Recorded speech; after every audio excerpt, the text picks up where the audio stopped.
Welcome to the NBA Coast to Coast podcast, brought to you by thelines.com. Coming to you from the West Coast, Josh Lander, joined by my guy Nate Weitzer on the East Coast in Chicago still.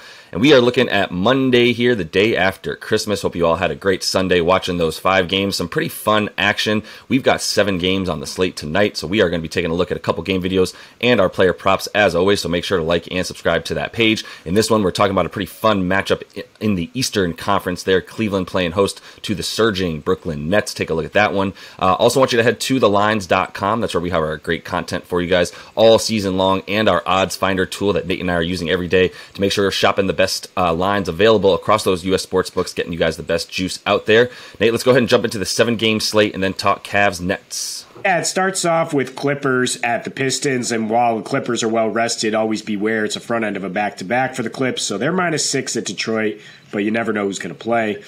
Nets are +2 at the Cavs. That's a game we're going to break down here. Definitely an intriguing Eastern Conference matchup. Wolves +3 at the Heat, who are once again playing games with the injury report and toying with lines and whatever else the gambling world, DFS world, wants to know. The Rockets are +8 at the Bulls, who will be without Alex Caruso there, kind of a key injury. The Pacers, another game we'll break down, are up to +6.5 at Pelicans. Total's up to 236. Jazz, well rested, -4.5 at the Spurs. And then the Hornets +6 at the Blazers, highest total of the night at 238.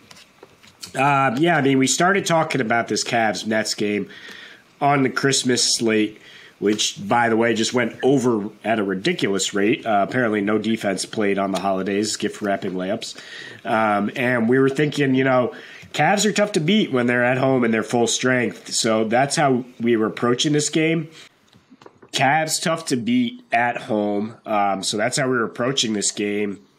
But, I think the Nets are tough to beat anywhere right now. I think they're finally starting to reach their potential. We talked about this in the Toronto matchup a couple games ago for them. We're all over Nets winning, all over Kyrie putting up points.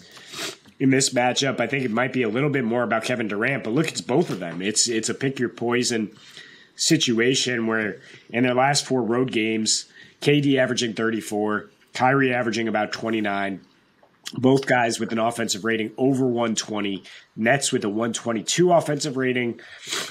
And they're not only winning, they're covering lately 4 of their last 5 games, which is rare for Brooklyn. But it's not just those 2 guys playing iso ball. It's a really well-rounded team distribution here. High assist to field goal ratio, scoring 124 in their last 8, going over in 6 of their last 8, and the shot diet lately has led to 53% from 3. That's the best in the league. But in this particular matchup for Cleveland, it's about, can you move the ball, I think? Can you get a good assist to field goal ratio? And can you beat them in the mid-range? And I think the Nets are perfectly positioned to do that with those 2 guys. They don't necessarily have to score in the same ways that a lot of NBA teams try to score, which is either at the rim or from the three-point line. And Cleveland kind of built to defend those things, whereas the Nets, their defense has been a bit more versatile under Jacques Vaughn. But they're certainly limiting free throws and limiting 2-point shooting on the road. And the Cavs have a very low percentage of points off threes. It's similar to Toronto. They're 31% of the points on threes. Toronto's even lower at 28%. That's why Brooklyn's owned Toronto lately, despite their athleticism, their ability to fly over the floor. And Cleveland, with Mobley back and Jared Allen out there, has that similar ability. But I think that those 2 guys are just scheme busters. And so I lean Nets, whether it's a high-scoring or low-scoring game. But the wild card here is how Donnie Mitchell's going to play, and that's pretty much what you think in terms of the over, because he has some huge fluctuations lately. Just awful against Dallas and Toronto, and then just lights out against the Bucks in another recent home game. So, I think the total is too much of a wild card to bet on with Cleveland at home, but I do like the Nets, especially if you're going to get a little juice on that money line. Yeah, it's an even matchup. I mean, the first thing we talked about when we were talking about this game, like you said, was man, Cleveland's nasty at home, right? And you have to look at how they're nasty at home. Definitely Donnie Mitchell doing his thing a bit more there as of late helps big time. You also look at the way that they've been nasty at home, as I keep saying, and it's definitely, like you said, exactly right. It's just defending exactly where their strength is, which is, down low. So if you are a team, and they're running you off the 3-point line as well, as we know as well, sort of limiting the opponent 3-point attempts, which is huge. I think too often we kind of look at, how is the other team shooting from deep against a certain team? And it's like, is that really the most accurate defense when there's so much, variability there with the 3-point shot and volatility, as we always say. And so it's really just about limiting the attempts. And that's where they run you off the line, and they have the ability to do that, obviously, because of the fact that they have that presence down low.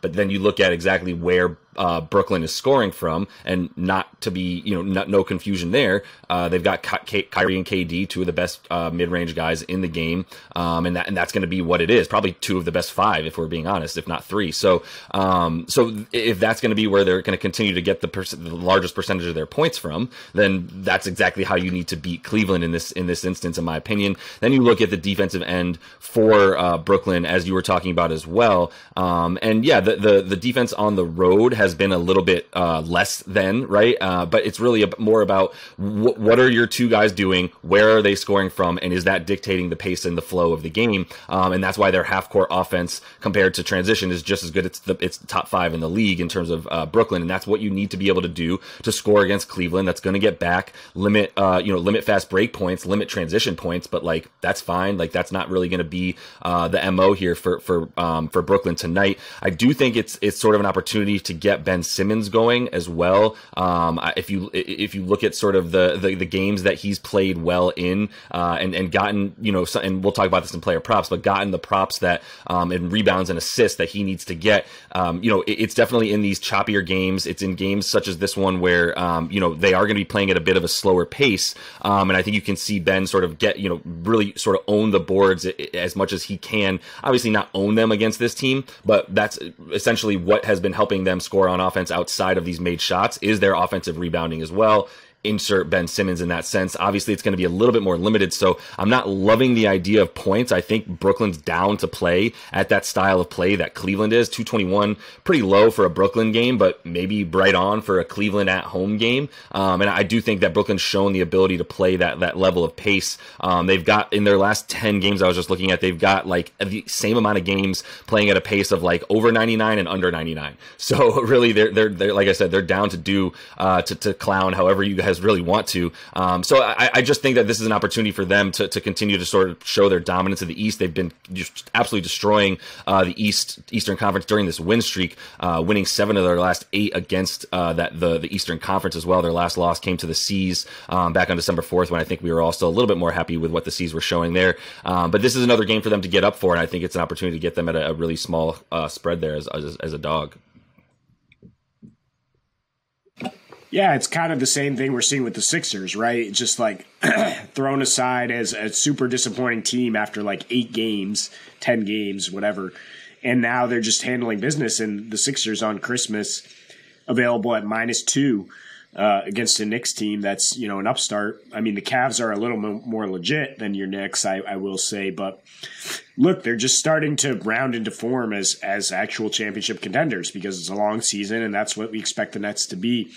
And you mentioned Ben Simmons and his ability to distribute. I think that's emblematic of how the Nets are winning right now, is that it's KD and Kyrie finishing a lot of possessions, but a lot of guys are touching it. And it's really, the ball is zipping around.